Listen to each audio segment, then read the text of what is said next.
Olá, queridos amigos do Selvi. É com muito carinho, é com muita alegria que aqui estamos para refletir em torno do Evangelho de Jesus, em torno da doutrina espírita. Eu sou Alan Faria e hoje o nosso tema é: a fatalidade existe? Mas antes de adentrar ao nosso tema, faremos a leitura de uma página que visa o nosso preparo, a nossa harmonização, do livro Indulgência, numa psicografia de Francisco Cândido Xavier, o autor espiritual Emmanuel, a mensagem intitulada Fatalidade. E ela nos diz assim: a fatalidade do mal é sempre uma criação devida a nós mesmos, gerando em nosso prejuízo a provação expiatória em torno da qual passamos compulsoriamente a gravitar. Semelhante afirmativa dispensa qualquer discussão filosófica, pela simplicidade com que será justo averiguar-lhe o acerto nas mais comezinhas atividades da vida comum. Uma conta esposada naturalmente é um laço moral tecido pelo devedor à frente do credor, impondo-lhe a obrigação do resgate. Um templo doméstico entregue ao lixo sistemático transformar-se-á, com certeza, num depósito de micróbios e detritos, determinando a multiplicação de núcleos infecciosos de enfermidade e morte. Um campo confinado ao império da erva daninha converter-se-á, sem dúvida, na moradia de vermes insaciáveis, compelindo o lavrador a maior sacrifício na recuperação oportuna.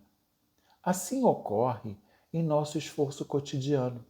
Não precisamos remontar às existências passadas para sondar a nossa cultura de desequilíbrio e sofrimento. Auscultemos a nossa peregrinação de cada dia. Em cada passo, quando marchamos no mundo ao sabor do egoísmo e da invigilância, geramos nos companheiros de experiência as mais difíceis posições morais contra nós.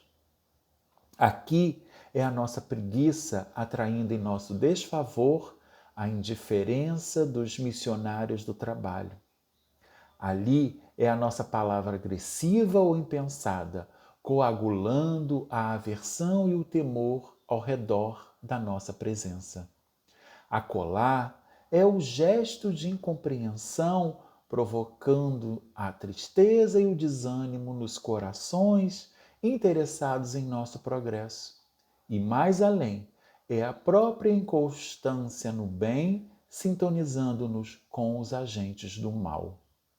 Lembremo-nos de que os efeitos se expressarão segundo as causas e alteraremos o jogo das circunstâncias em nossa luta evolutiva, desenvolvendo conosco e em torno de nós a mais elevada plantação de amor e serviço, devotamento e boa vontade. Acharás o que procuras, disse-nos o Senhor, e em cada instante de nossa vida estamos recolhendo o que semeamos, dependendo da nossa sementeira de hoje, a colheita melhor de amanhã. Então, meus irmãos embevecidos com profunda reflexão trazida por esta mensagem, convido a todos vocês que desejarem fechar os seus olhos a unir-se a nós, elevando os nossos pensamentos, entrelaçando os nossos corações com as elos de uma corrente e rogando ao Pai que seja conosco nesse instante, amparando e fortalecendo a cada um de nós, permitindo, Senhor, que as sementes de luz trazidas com seu Evangelho possam recair em nossos corações e brotar no nosso dia a dia como ações mais saudáveis que buscamos e escolhemos para nós a fim de encontrar a melhora e a transformação que precisamos fazer para voltarmos para junto de Ti, para junto do Teu amor. Que saibamos, Senhor, neste processo de aprendizado em que nos encontramos, utilizar aquilo que já é do nosso conhecimento para auxiliar aqueles que vêm mais atrás. E assim poder, humildemente, fazer parte da sua seara de amor, de paz e de fraternidade, para que esse amor, essa paz, essa fraternidade encontre a nós mesmos nas diferentes trilhas que precisamos ainda percorrer. Sê conosco, Senhor, amparando e nos fortalecendo, hoje, agora e sempre, e que assim seja, graças a Deus.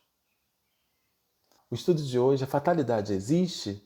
Então, ele se encontra lá na terceira parte do Livro dos Espíritos, no capítulo 10, nas questões 851 a 867. É uma parte bastante detalhada, uma análise bastante detalhada que Kardec faz a respeito da fatalidade. Assim, tomaremos como base para as nossas reflexões essas questões, buscando entender a concepção espírita a respeito da fatalidade. Tá? Mas vamos começar então pelo início. O que é a fatalidade? Nos dicionários encontramos que fatalidade é a marca daquilo que é fatal, a força que predispõe irrevogavelmente os acontecimentos, o destino. Fatal é aquilo que é certo, que está prescrito pelo destino, que é irrevogável, que necessariamente acontecerá, algo inevitável, decisivo, inadiável, funesto e nefasto. E no sentido vulgar da palavra, normalmente atribuímos uma conotação negativa à palavra fatalidade, como se a fatalidade fosse invariavelmente uma coisa ruim. Será que nós em algum momento não ouvimos ou não falamos algo do tipo: nasci para sofrer, meu destino já tinha sido traçado? E coisas assim do gênero que acabam reforçando, primeiro, a ideia negativa e, segundo, nos isentando das responsabilidades que nos cabem. Quando, na verdade, no sentido mais amplo, a palavra fatalidade tem um significado neutro no que se refere à sua natureza, boa ou ruim, daquilo que nos acontece. E é justamente esse aspecto neutro que é abordado nas questões do Livro dos Espíritos e que consultamos para o nosso estudo. Então, na questão 851, Kardec indaga a espiritualidade superior. Haverá fatalidade nos acontecimentos da vida? Conforme ao sentido que se dá a este vocábulo, são predeterminados e, neste caso, que vem a ser o livre-arbítrio. Então, entre outras palavras, Kardec pergunta: a fatalidade existe? E eles respondem: a fatalidade existe unicamente pela escolha que o espírito fez.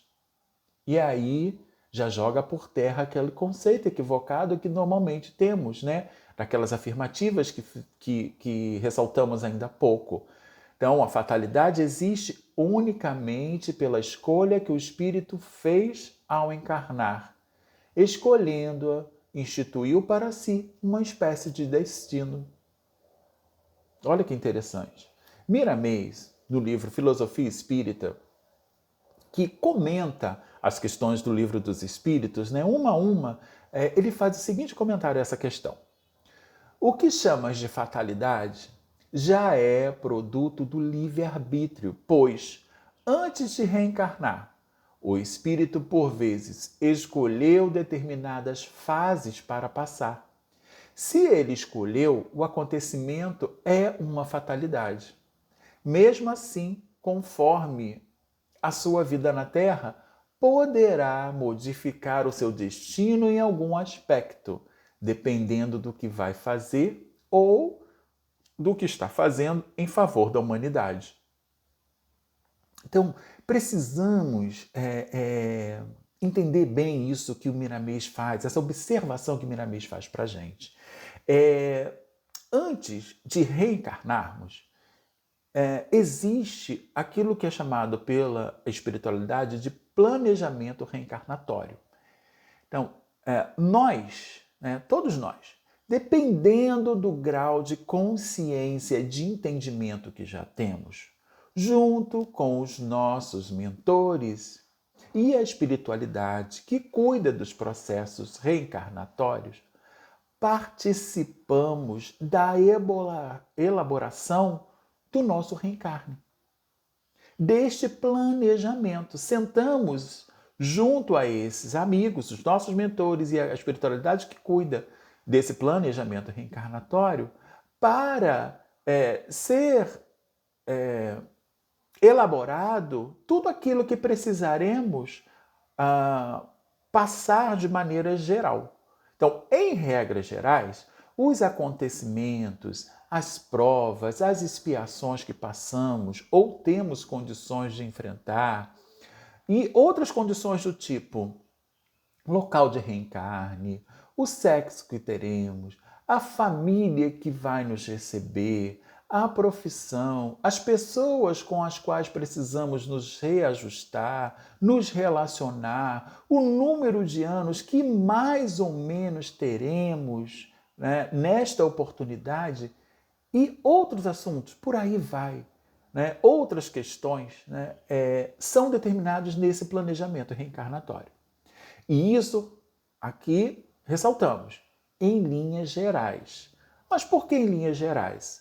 Não são determinadas o tempo, a data, a intensidade desses fatos, pois, através do nosso livre-arbítrio, ou seja, a total liberdade que temos de escolher aquilo que queremos para nós.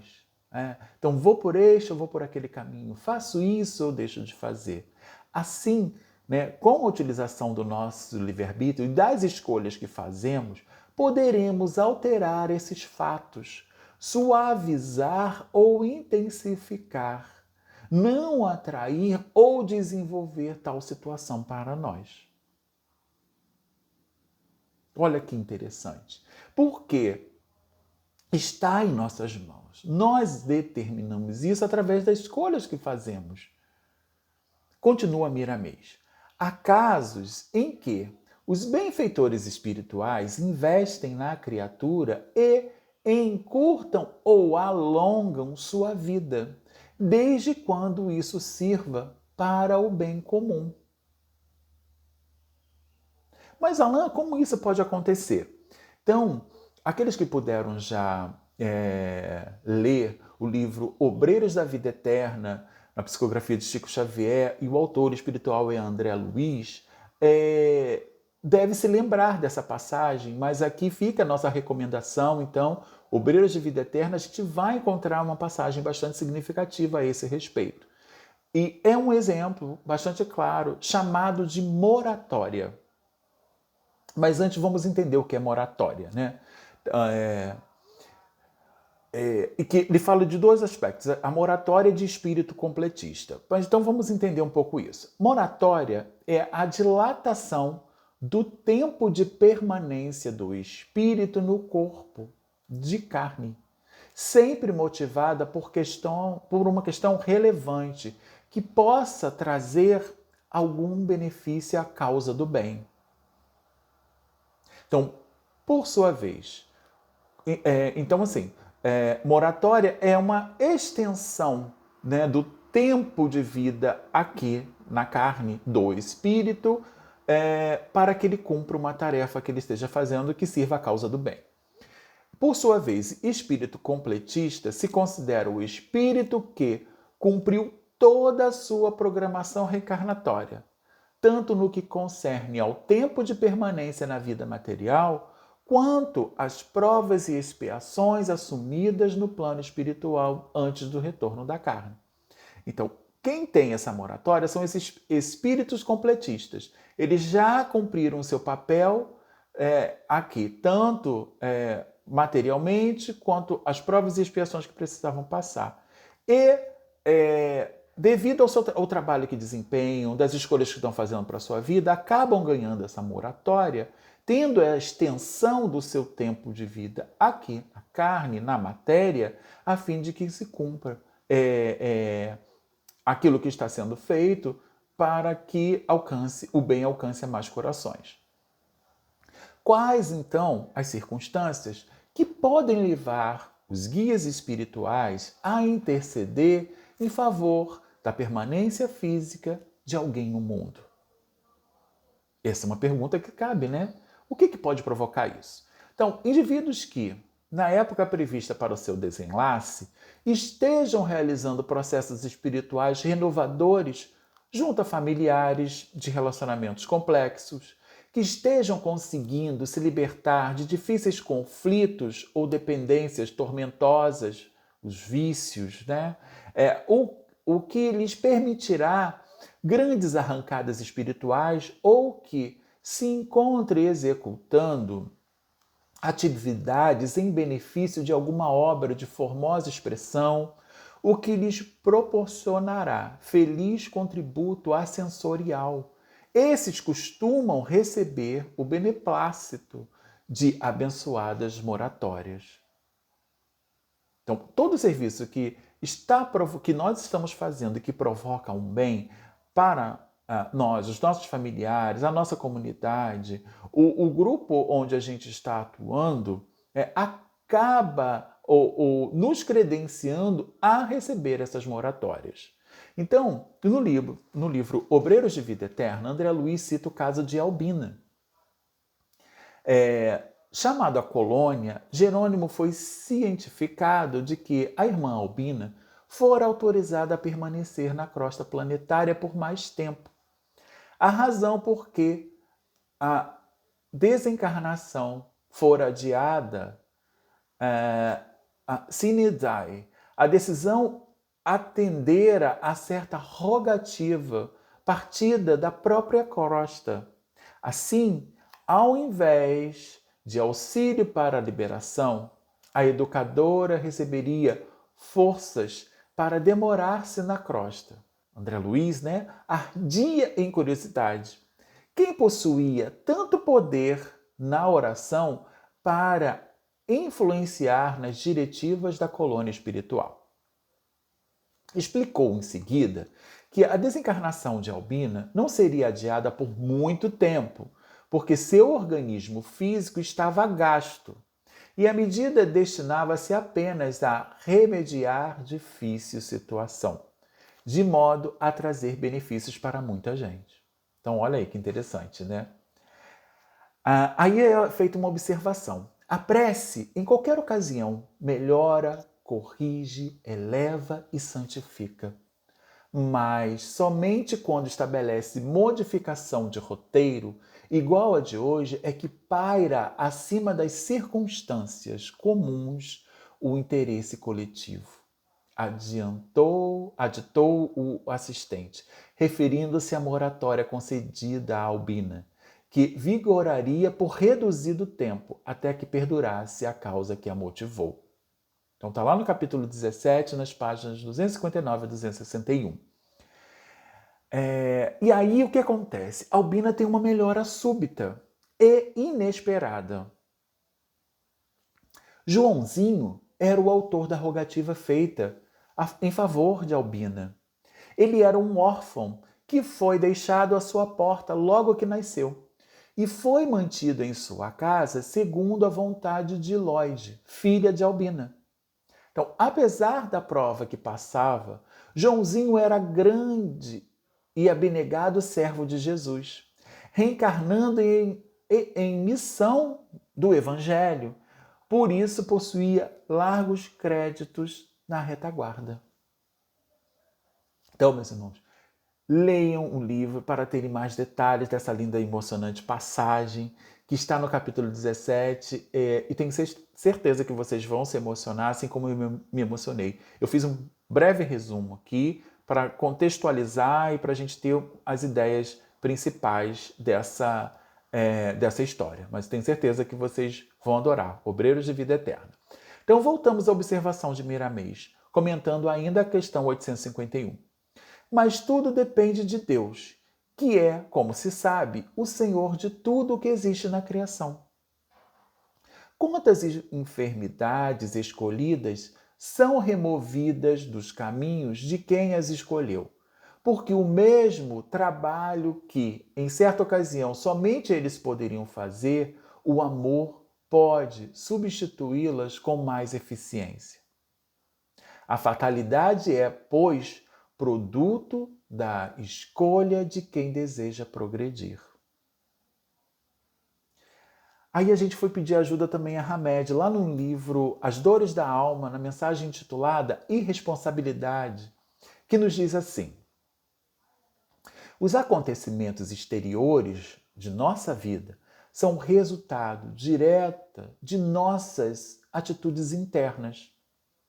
A princípio, podemos relutar para assimilar e entender esse conceito, porque é melhor continuarmos a acreditar que somos vítimas indefesas de forças que não estão sob o nosso controle. Efetivamente, somos nós mesmos que fazemos os nossos caminhos e depois denominamos de fatalidade. Então, aí a gente vai perceber que, como Miramês, o Hamed também nos traz isso, que são frutos das nossas escolhas, né? E que depois a gente denomina como fatalidade. Então, Miramês também nos diz: as leis divinas são justas e sábias em todos os sentidos. Contudo, a fatalidade acontece com quase todas as criaturas que escolheram seus próprios caminhos. Então, existe, porém, muitos encarnados que sofrem por buscarem os sofrimentos. E muitos deles os fazem conscientemente. Então vamos lá, vamos pensar um pouquinho, né? Quantos não são os vícios que representam as portas dos infortúnios e das dores sem conta, que hoje quase todos são conscientes dessa verdade, mas que ainda assim nós escolhemos, estamos escolhendo para nós. Então vamos pensar assim, hoje nos maços de cigarro, vemos lá imagens chocantes das consequências trazidas do consumo do cigarro, não é verdade? Mas mesmo com esse marketing chocante e que traz essas declarações que estão mais do que comprovadas cientificamente, nem tudo isso é capaz de impedir o seu consumo. Ou seja, temos a plena consciência do mal que faz e ainda assim buscamos esse ou qualquer outro vício. E para nós espíritas, que já temos a consciência das leis que regem o corpo físico e das leis morais, devemos procurar tratar de nós mesmos para que, com esse cuidado pessoal, venhamos a evitar muitos males com os esforços que já conseguimos fazer. Esse é o nosso comprometimento maior. Trabalhar pela nossa melhora, né? Buscar ter esses cuidados conosco, a fim de que evitarmos atrair para junto de nós aquilo que estamos chamando de fatalidade. Mas quando é que nós começamos a nos tratar bem? Quando esse cuidado pessoal passa a ser uma tarefa efetiva para nós espíritos? Quando passamos a analisar e refletir diante das escolhas que a todos os instantes nós precisamos fazer. Nada de escolher no calor das emoções ou dando vazão à impulsividade que nos toma e incentiva a pagar na mesma moeda. A condição primordial do livre-arbítrio é a escolha. E quanto mais seguro, mais atento estivermos na hora de fazer essas escolhas, mais controle teremos dos resultados advindos dessa escolha. Hamed continua ainda na mensagem irresponsabilidade. Eis aqui um fato incontestável da vida. O amadurecimento do ser humano inicia-se quando cessam suas acusações ao mundo. Ou seja, quando esse amadurecimento só vem quando a gente para de acusar o mundo por aquilo que é responsabilidade nossa. Entretanto, há indivíduos que se julgam perseguidos por um destino cruel e censura a tudo e a todos, menos a eles mesmos. Recusam sistematicamente a responsabilidade por suas desventuras, atribuindo a culpa às circunstâncias e às pessoas, bem como não reconhecem a conexão existente entre os fatos exteriores e o seu comportamento mental. Ser responsável implica ter a determinação para responder pelas consequências das atitudes adotadas. Ser responsável é assumir as experiências pessoais para atingir uma real compreensão dos acertos e dos desenganos. Ser responsável é decidir por si mesmo para onde ir e descobrir a razão do próprio querer. Não existem vítimas da fatalidade. Nós é que somos os promotores do nosso destino. Somos a causa dos efeitos que ocorrem na nossa existência.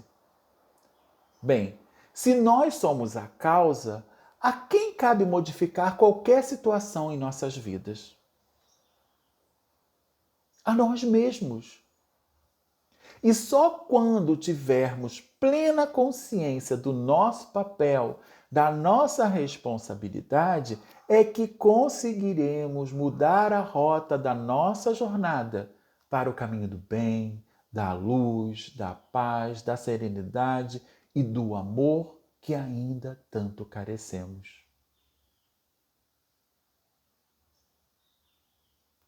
Então, queridos irmãos, que Deus nos abençoe nesse propósito. Agradecemos de coração a todos vocês que escolheram dividir esse momento conosco, a todos os amigos do nosso querido Self, o meu abraço fraterno e o desejo sincero de que Deus nos conceda mais oportunidades como esta. Agora, convido a todos vocês à nossa prece final. Vamos mais uma vez elevar nossos pensamentos a Deus. Vamos entrelaçar nossos corações, estabelecer agora uma corrente do bem. Iniciar nesse instante a fazer aquilo que já podemos, rogando em favor de toda a humanidade. Ó Pai amado, que a sua misericórdia possa alcançar a todos os teus filhos neste instante, a todos aqueles que sofrem e choram, a todos aqueles, Senhor, que não estão encontrando e não estão vendo a saída e a solução para os problemas e as dificuldades que estão enfrentando. Aqueles, Senhor, que se sentem sozinhos, desamparados, tristes, que não estão percebendo que só a busca em Ti será capaz de trazer para nós a motivação, a esperança e a fé de que necessitamos para enfrentar e vencer qualquer que seja o problema e dificuldade. Ó Senhor, que nesse instante, que o Seu amor possa envolver a cada coração, possa chegar a cada lar, qual luz a expulsar a escuridão, advinda da violência, dos maus pensamentos, das dificuldades que por muitas vezes acabam cegando os corações e não permitindo que o diálogo, que o respeito, que o carinho, que a sinceridade e, sobretudo, o amor prevaleça.